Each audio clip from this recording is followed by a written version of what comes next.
के घर ही नहीं रहे, वो दिवाली कैसे मनाएंगे? है आपने औने पौने दामों पर उनका घर कब्जा कर लिया।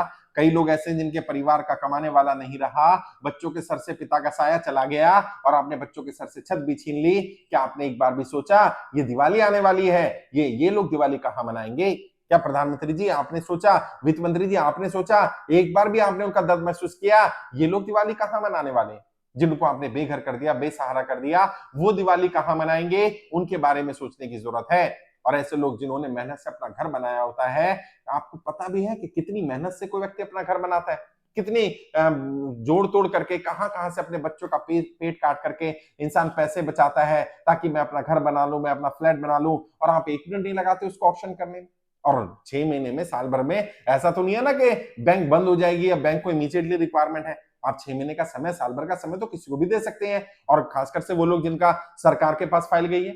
और सरकार को भी ये बात सोचनी चाहिए कि जिस व्यक्ति को घर से निकाला जा रहा है, अगर बैंक उसका घर कब्जा करा किसी भी रीजन से, मान लीजिए वो किस्त नहीं भर पाया, उसकी नौकरी छूट गई, उसका व्यापार बंद हो गया, या मैं ये कहता हूं वो विलफुल डिफॉल्टर भी है, आप कहते हैं वो जानबूझ करके नहीं दे रहा है, तो भी क्या उसको घर से निकाल देना, उसके बच्चों को घर से निकाल देना, क्या ये जायज है? क्या ये सही है? क्या उसे समय दिया जा सकता है कि नहीं दिया जा सकता?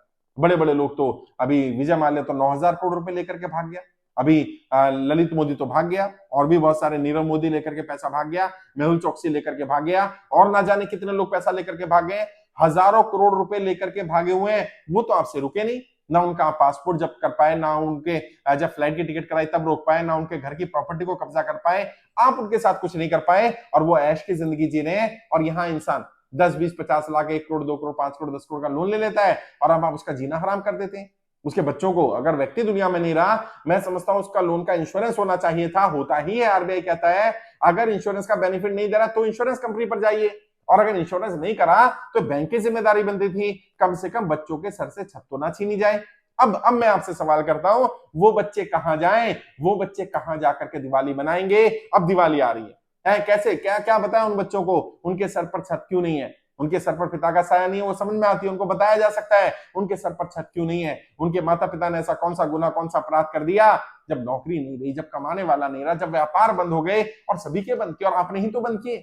नोटबंदी व्यक्ति ने तो नहीं करी, लॉकडाउन व्यक्ति ने तो नहीं लगाया, जीएसटी व्यक्ति ने तो नहीं लगाया। तो अगर नोटबंदी, जीएसटी, लॉकडाउन के कारण किसका व्यापार बंद हो गया, किसी की नौकरी छूट गई, कोई व्यक्ति कहीं काम करता था और वो फैक्ट्री ही बंद हो गई, तो वो व्यक्ति अपना किस्त कैसे देगा? कैसे वो अपना घर, अपना फ्लैट बचाएगा?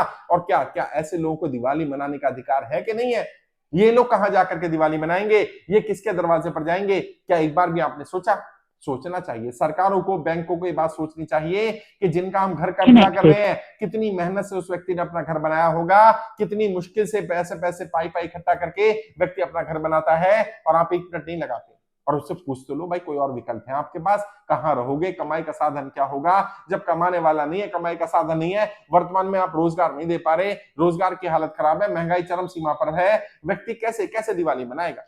सोचने वाली बात है, सरकार के लिए भी सोचने वाली बात है, बैंकों के लिए भी सोचने वाली बात है, और जनता को भी ये बात समझनी पड़ेगी कि अगर कोई व्यक्ति परेशान है, दिक्कत में है, तो अगर सरकार उसकी परेशानी कम नहीं कर सकती, बैंक उसकी दिक्कत को कम नहीं कर सकते, तो कम से कम उसका घर छीनकर उसकी दिक्कत को बढ़ाया तो ना जाए। जो व्यक्ति दुनिया में नहीं रहा, जिसका कमाई का साधन नहीं रहा, जिसका व्यापार बंद हो गया, जिसकी नौकरी छूट गई, कम से कम उन्हें इतना तो समय दे दो कि 1 साल 2 साल की राहत मिल जाए। 1 साल 2 साल में वो अपना व्यापार फिर से स्टैब्लिश कर ले, वो अपनी नौकरी ढूंढ करके दोबारा अपने पैरों पर खड़ा हो जाए। व्यक्ति कमाने वाला नहीं रहा तो उसके बच्चे जब तक इस लायक ना हो जाए कि वो कमा सके, उसकी वाइफ के पास जब तक कोई कमाई का साधन ना हो जाए, कम से कम तब तक तो उनका घर कब्जा ना किया जाए। वो लोग कहां जाकर किसके दरवाजे पर जाएंगे? कहां जाकर के दिवाली मनाएंगे? उनके दिल से पूछे साहब, हैं, खून के आंसू रो रहे हैं वो लोग, आते हैं, मिलते हैं, उनकी परेशानी देख करके रोना आ जाता है कि एक तरफ तो लोग दिवाली मना रहे हैं, अपने घरों को सजा रहे हैं, वो किसके घर को सजाएं, वो जाकर के कहां दिया जलाएं, जब उनके पास आपने घर ही नहीं छोड़ा तो।